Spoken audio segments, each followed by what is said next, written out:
ఆడపిల్లకి ఇంత అవమానం జరిగిందంటే అసలు అసలు దేవుడు అనేవాడు ఉన్నాడా? ఉంటే ఎందుకు ఇలా చేస్తాడు? తలదించుకొని సిగ్గుపడుతూ పెళ్లి పీటల మీద కూర్చోాల్సిన పార్వతి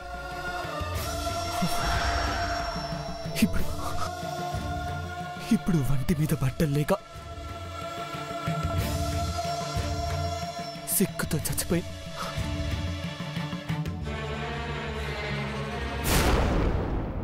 అమ్మవారి వెనకాల కూర్చుంది.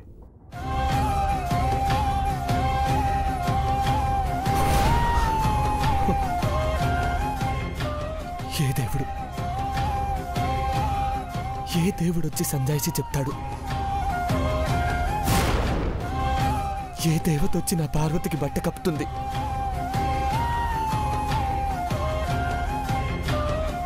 నా పార్వతి అవమానంతో చితికిపోయింది.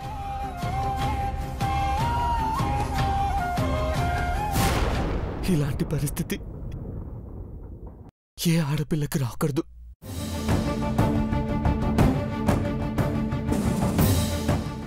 ఆడదానికి మానమే ప్రాణం అంటారు. అలాంటి మానాన్ని కాపాడాలన్న ఆలోచన నీకు రాలేదా అమ్మా?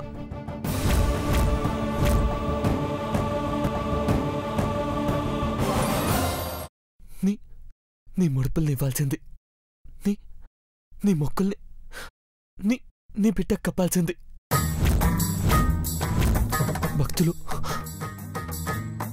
భక్తులు నీకిచ్చే చీరల్లో ఒక్కటి ఉంటే నా పార్వతికి ఇవ్వచ్చు కదమ్మా.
అలాంటి వాళ్ళది నిజమైన ప్రేమ కాదు, అది వ్యామోహం.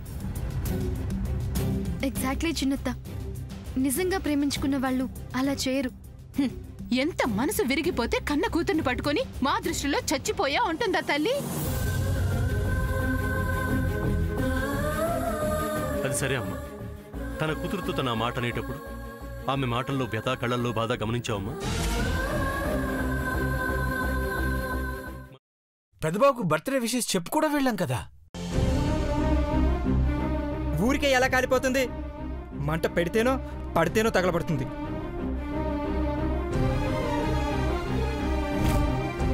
కరెక్ట్ చిన్నబాబు, నీకొచ్చినట్టే నాకు డౌట్ వచ్చింది.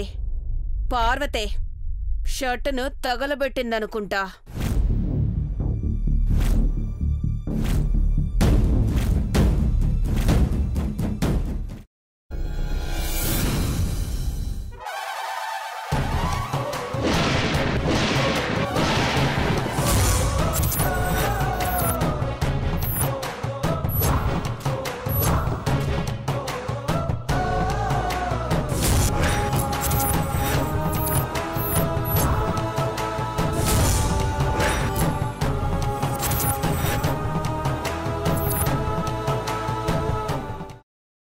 తర్వాత పొట్టు తీసేసి చాప్ చేసి పక్కన పెట్టుకోవాలి. ఒక ప్యాన్లో కొద్దిగా నూనె వేడి చేసి అందులో ఆవాలు, మినప్పప్పు, శనగపప్పు, కరివేపాకు, సన్నగా తరిగి పెట్టుకున్న ఉల్లిపాయలు వేసుకుని 1 నిమిషం పాటు వేయించుకోవాలి. ఆ తర్వాత కాల్చి కట్ చేసి పెట్టుకున్న వంకాయని కూడా అందులో వేసుకుని బాగా మిక్స్ చేసి బౌల్లోకి ట్రాన్స్ఫర్ చేసుకుని అందులో తగినంత చిక్కటి పెరుగు లేదా పల్చటి పెరుగు వేసుకుని మిక్స్ చేసి అన్నంతో కానివ్వండి, చపాతీతో కానివ్వండి సర్వ్ చేసినా చాలా బాగుంటుంది.